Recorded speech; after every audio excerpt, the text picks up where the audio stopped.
Ever wondered how something as, well, complex as the European Union actually came to be? From nations torn apart by war to this huge continent-spanning entity trying to work towards shared goals. It's quite a story. It really is. And you're about to get a shortcut to being truly well-informed on this fascinating topic. Yeah. This is the deep dive. And today, we're plunging into the origins, the growth, and, the ongoing challenges of the European Union, really pulling out the key bits from the sources you've shared. The European Union, it really stands out, doesn't it? It's one of the most ambitious experiments in international integration ever, really. Absolutely. It emerged, from the absolute devastation of the 20th century wars, and it was designed with a really fundamental aim: foster peace, stability, prosperity among nations that had been rivals for centuries. Right. And what started as basically an economic community has just steadily evolved into this deeply complex political and economic powerhouse. It's got significant global influence now. So our mission today, then, is to unpack that remarkable journey. We'll trace the EU right from its earliest seeds through to its present-day challenges, and maybe peek at what lies ahead. Sounds good. Get ready for some, I think, genuinely surprising facts and hopefully a much deeper understanding of this unique union. Okay, let's unpack this first bit. When you look back, it's quite incredible, isn't it? How did nations that had just, devastated each other in 2 world wars possibly decide to work together? Yeah. Our sources really highlight that the period right after World War II, 1945 onwards, it demanded an entirely new approach. Yeah. Something had to change. Precisely. The sheer scale of the devastation, social, political, economic comforters, it just left Europe with no choice, really. They had to find a radically different path. And the idea of integration, it wasn't just about rebuilding houses and factories. It was fundamentally about building a system, a structure that would make future wars between them, unthinkable. And you mentioned sources. The Marshall Plan comes up here. That huge U.S. economic aid initiative, it played a pivotal role. It actively encouraged European nations to cooperate, to become interdependent economically. Okay, so that's the backdrop. But moving from that shared need for peace to concrete action. That's where it gets really interesting. Yeah. The first tangible step seems to be the creation of the European Coal and Steel Community, the ECSC in 1951. That's it. Who were the initial members? And why coal and steel specifically? That seems quite targeted. It was very targeted. The ECSC was honestly a masterstroke. It was signed by 6 countries: Belgium, France, West Germany, Italy, Luxembourg, and the Netherlands. The original 6. The original 6, exactly. And its genius was to place the production of coal and steel, resources absolutely essential for military power and industrial infrastructure, under a joint independent authority. The core principle was simple but profound. If you share control over the actual means of war, you make conflict between those partners pretty much unthinkable. Logistically difficult, politically difficult. Right, you interlock them. And it also established a common market for these goods, removing tariffs between members. But the real insight here, I think, is how this sort of technical agreement subtly but fundamentally shifted the concept of national sovereignty. How so? It showed that pooling power in a specific critical area could actually strengthen national interests by building shared security rather than diminishing them. That's a fascinating way to build trust, by tying up vital industries together. But how did they manage to scale that initial success? Was there immediate agreement that, okay, this works for coal and steel, let's do it for everything else? Not immediate, no, but the success of the ECSC was a really powerful proof of concept. It directly inspired the next major leap, the signing of the Treaty of Rome. That was March 25, 1957. Okay. And this agreement created 2 things: the European Economic Community, the EEC. The common market, people call it. The common market, exactly. And also the European Atomic Energy Community, or Euratom. Right. So the EEC aimed to establish a much broader common market based on those famous 4 freedoms: free movement of goods, services, people, and capital.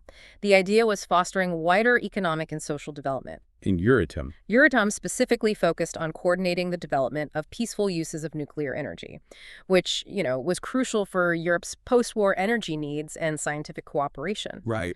This whole period, the late 50s, really began to foster a sort of emerging European identity built on shared economic progress and increasingly shared values. Okay, so we've gone from managing coal and steel, then building this broader economic community, the EEC.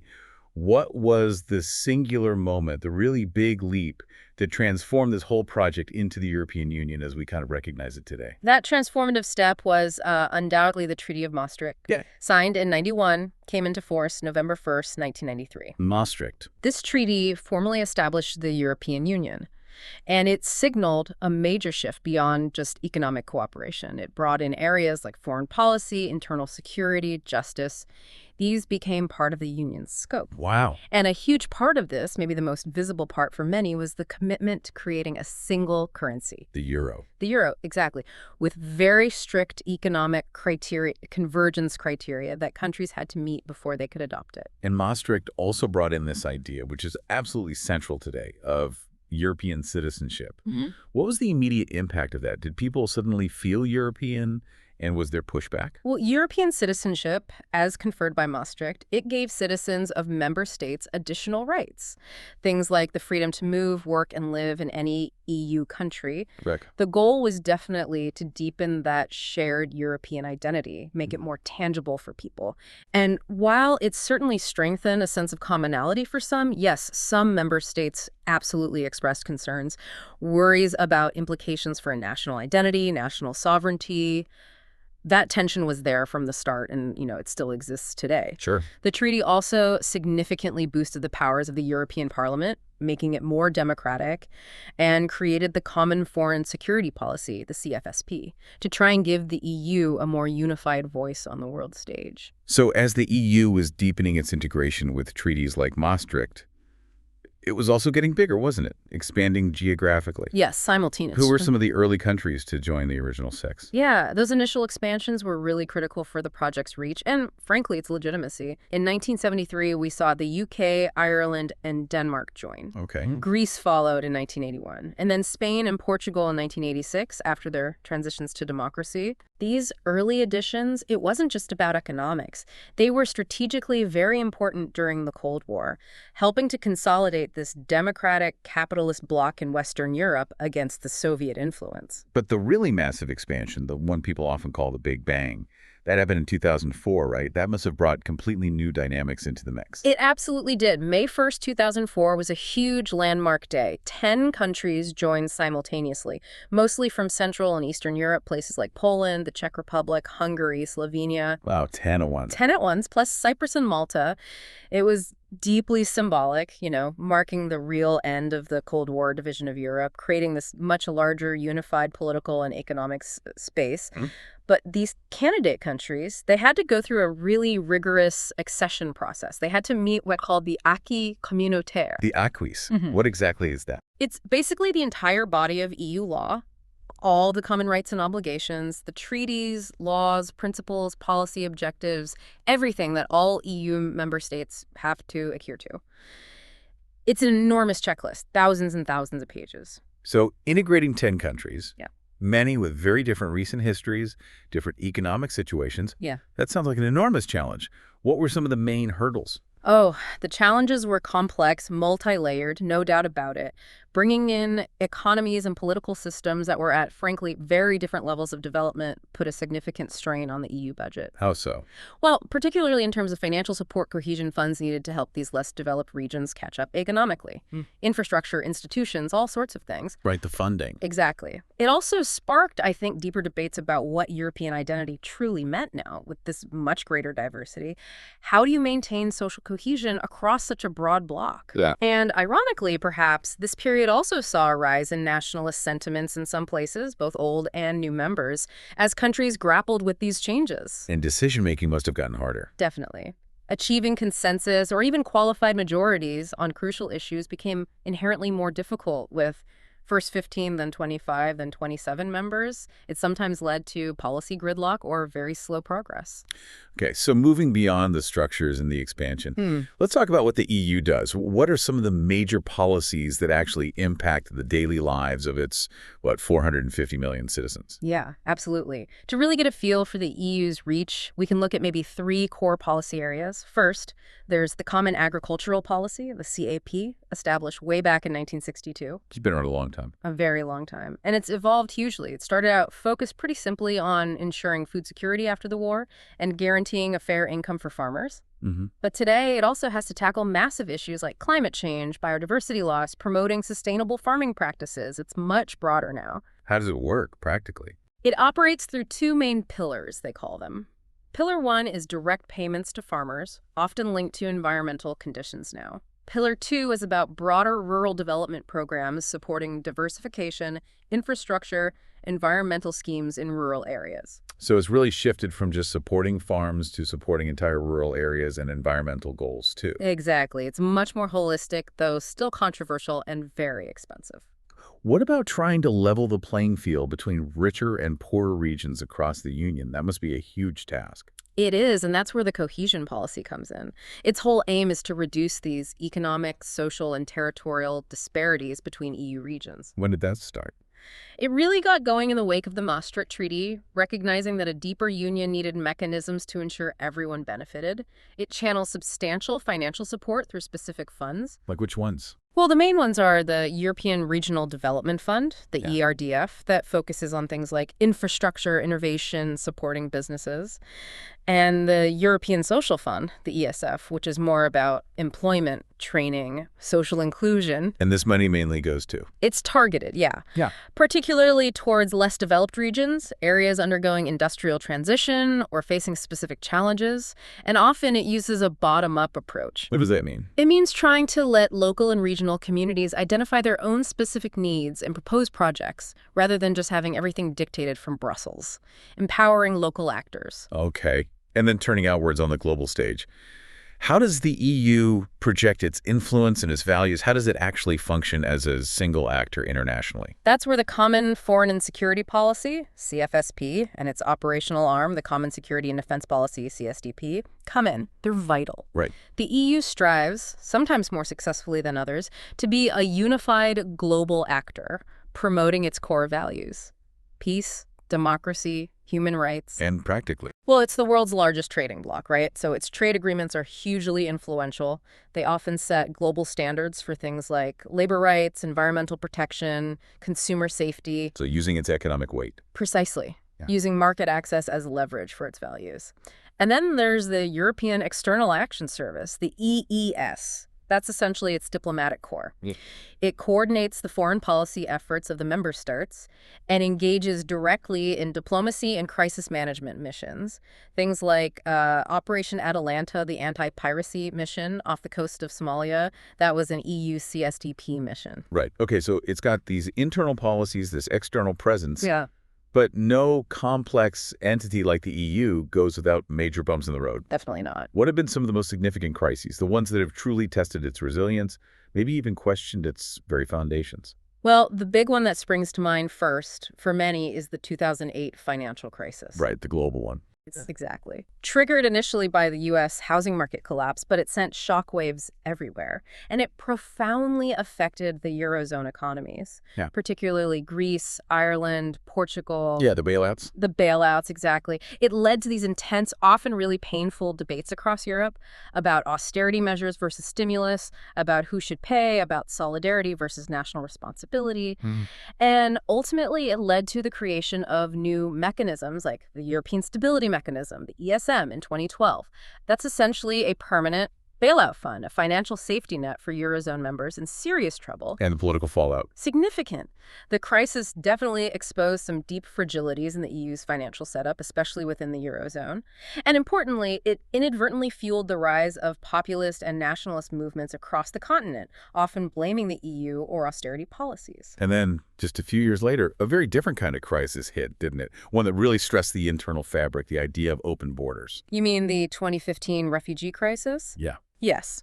Primarily fueled by the horrific conflict in Syria, it saw millions seeking refuge in Europe. And the EU's initial response, well, it was notably fragmented. Hell so. It revealed really significant political disagreements among member states, particularly about responsibility sharing.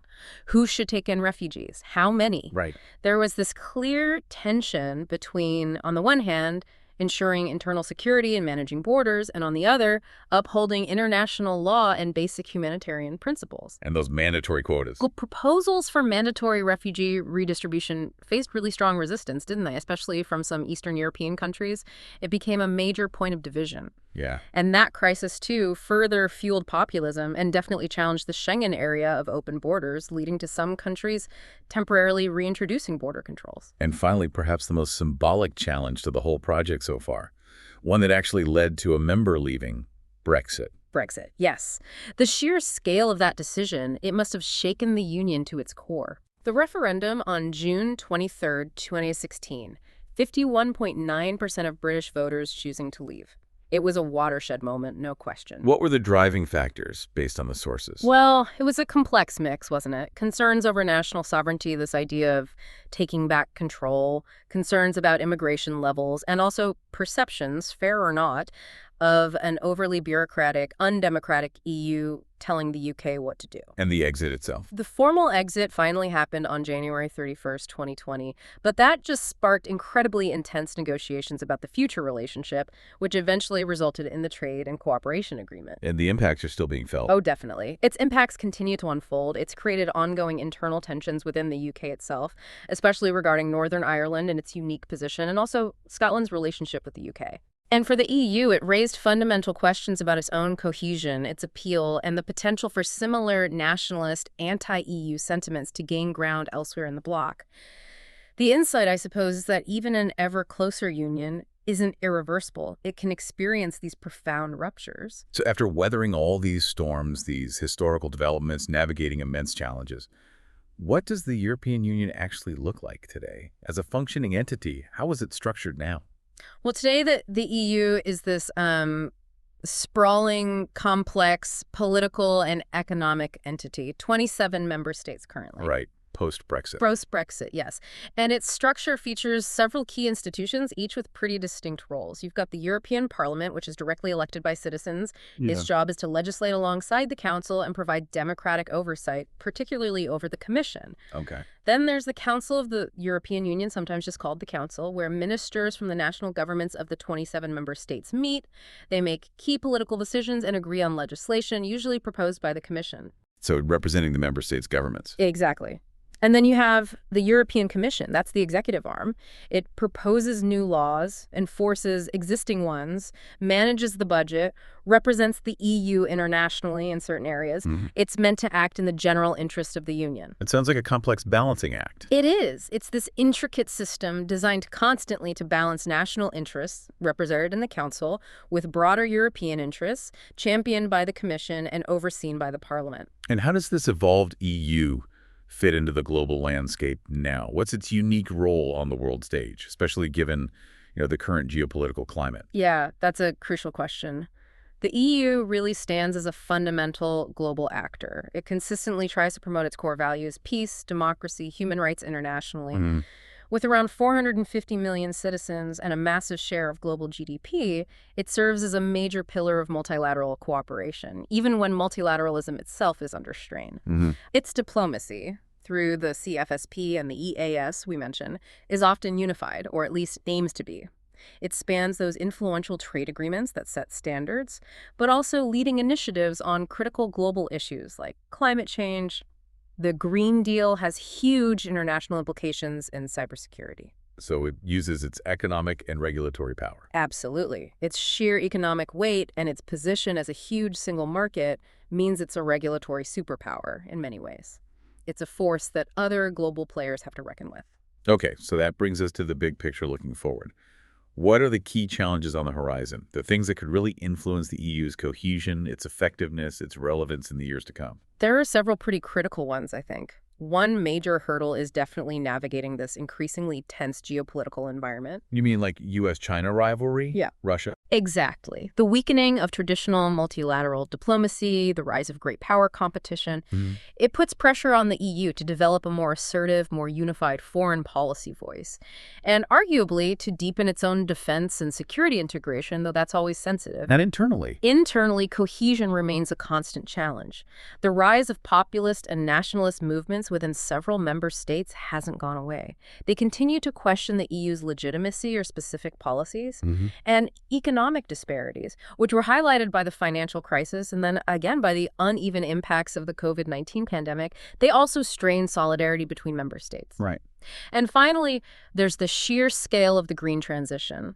The European Green Deal is incredibly ambitious, aiming for climate neutrality. It requires immense collective commitment, huge investment. And potential disruption. Yes, and careful planning to ensure what they call a just transition, making sure that the costs and benefits are shared fairly, that certain regions or groups aren't left behind, which could create new social inequalities and political backlash. It's a massive balancing act on multiple fronts. Wow, what a deep dive that was. Yeah. Into the, well, fascinating, incredibly complex, and often really challenging journey of the European Union, from its origins, literally in the ashes of war, to its current role as this major global player.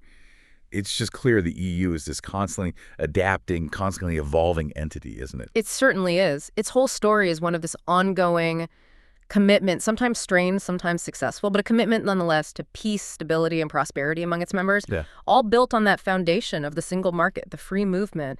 But it constantly has to navigate these deep political divergences between members, economic crises that hit unexpectedly, the rise of nationalism. It just shows its dynamic, multifaceted nature, and maybe its enduring capacity to somehow evolve. So what does all this mean for you, the listener?